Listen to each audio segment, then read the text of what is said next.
qadınlar qadınlarla belə yola gedə bilmirsə, çox güman ki, problemi törədən və yaxud boşanmanı başlayan 80-90% da qadındır.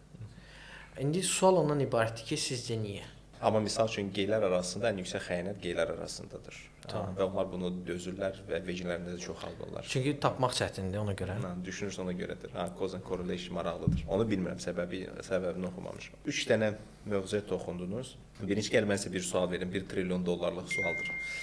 Sizin araşdırmanız nəticəsində qadın nə istəyir? Bir sözlə cavab versəm təhlükəsizlik və bu təhlükəsizliyin içinə 3 şey daxil olur. Maliyyə təhlükəsizliyi, fiziki təhlükəsizlik və psixoloji təhlükəsizlik. Maliyyə bunun ən önündə durur. Çünki yenə də statistikaya əsasən əgər maliyyə vəziyyəti ailədə yaxşıdırsa, bu bir-iki problemlər olmur. Yaxşı pul qazanan qadın da kişi lazım deyil. Əslində məncə bəli. Yəni müasir dünyada lazımdır ona görə ki, o dediyimiz başqa iki təhlükəsizliyi cəmiyyət ona təmin eləyir də. Yəni polis formasında, hərbiçi formasında, hüquq sistemi formasında. Yenə də düzdür, onu işlədənlər də kişilərdir, amma onu feministlər görmür və yaxud da həmin o özünü azad hesab edən qadınlar o tərəfini görmür ki, bəs tamam bu kişilər olmasa nə olacaq? Ona görə müasir dünyada bəli, əgər qadın pul qazanırsa, kişiyə o qədər çox böyük ehtiyac yoxdur. Mən podkastda çalışıram, çox varlı bir qadın tapım Azərbaycanın onu podkastda çağırır. Mən düşünürəm bir dənə sizdə orada əskiklik var o 3 dənəsindən əlavə olaraq. Tamam. Və buna görə qadınlar bəlkə məni yenə də bəziləri linçləyəcək. Mən düşünürəm qadın sahiblənmək istəyir.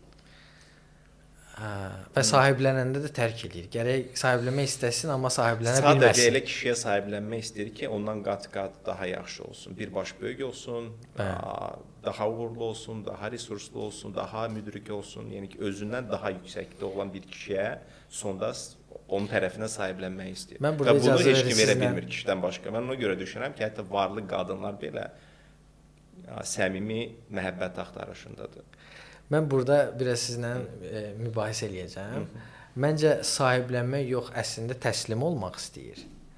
Və özündən daha güclü, daha ağıllı, daha bacarıqlıya təslim olmaq istədiyinə görə sahiblənmək formasında onu challenge edir. Yəni ona bir, mən bilmirəm o necə Azərbaycanca tərcümə edir. Çağırış edir ki, mən sənə sahiblənəm və ona qalib gəlsə, o kişi ona lazım deyil. Qalib gələ bilməsə, o kişiyə təslim olur. Əminliklə belə kişi sübut etməlidir də ki, sahiblənə bilər.